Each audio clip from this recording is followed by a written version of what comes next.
No fitahin'ireo tompon'anjaika mpanjakana ireo mponina atao akily malinika androany raha ny nambaran'ireo mponina.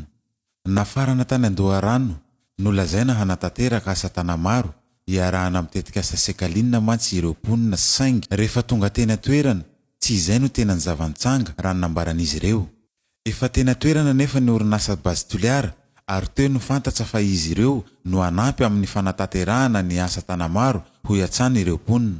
Zahay teto ny voafitaky fa satria ny famitahananay nikaiky ireo mpitondranay ireo mera reo hoe andao tsika hanao tagna maro amin'ny sakaliny hamboatsy takanalitsika ty tendrahanay zay rahanay reheny mohisy vola koa horambesinay voatery rahay namboatsy zeriky zahay hoe mandeha hoe mandeha amin'ny Facebook hoe bazy manao raha toy izay zao toherinay raha zay ny fisiandraha zay hoe bazy miasa raha toy zay manohitsy anio zahay na ho vy na ho vato ary reo bazy koa ka miheritseritsy hoe mbo hanambitamby olo atoy ka hahavita olo atoy.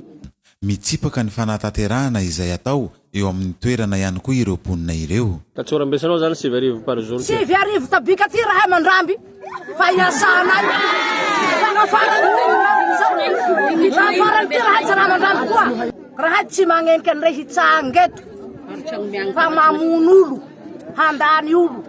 Isan'ny tena nitarika ny fahatezerana tamin'ireo mponina ny famoahana ny vaovao ary nalefa tambazotra-tserasera no lazaina fa efa manaiky ny tetikasa io ny mponina tena toerana ho ireo mponina ireo. Androany nampiantso mpanao gazety tsy nanaiky ny famitahana natao azy ireo ny mponina. Fitaky nanavanay Tandoharano agny io fa tsara sitraponay fa asa nampanovy anay ro nasanay fa tsy nanao anjao hoe magnenky vanareo fa iasa bazy tsy magnenky zao zahayko minisanitsiano kely maliniky tsy magnenky asany bazy hivoha.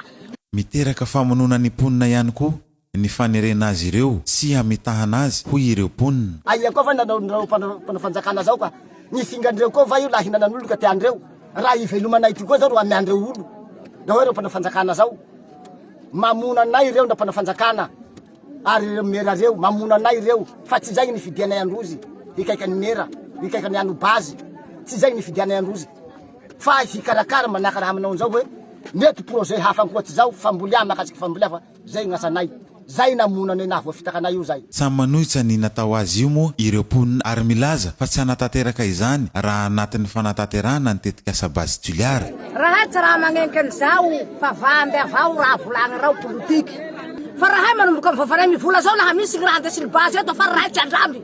Nanao fanambarana miaraka mihitsy moa ireo fokon'olona no ny famitahana azy ireo io. Aveto zahay fokon'olo ato amin'ny kominy Ankily Maliniky. Raha ohatsika zao asa tagna maro atao zao ro hoenty hampangenkegna anay fokon'olo ato amin'ny kominy Ankily Maliniky zahay tsy hagnenky ny bazy toliara velively.